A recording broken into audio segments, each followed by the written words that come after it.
Ko'p qahva ichish qon bosimiga ta'sir qilishi mumkinmi? Ha, qahva ichish qon bosimiga ta'sir qilishi mumkin. Shuning uchun qahvani me'yorda ichish tavsiya qilinadi. Ob-havoning o'zgarishi-chi?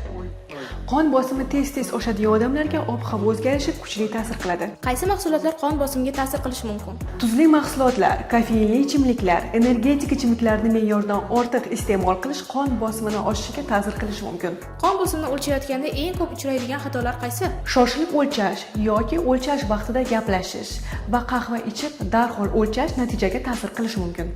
Nega ba'zan qon bosimini o'lchaganda natija noto'g'ri chiqadi? Ko'pincha bunga o'lchash qoidalariga amal qilmaslik sabab bo'ladi. Masalan, o'lchash vaqtida odam tinch o'tirmasligi yoki harakat qilishi mumkin va qon bosimini o'lchashda ishonchli qurilmadan foydalanish zarur.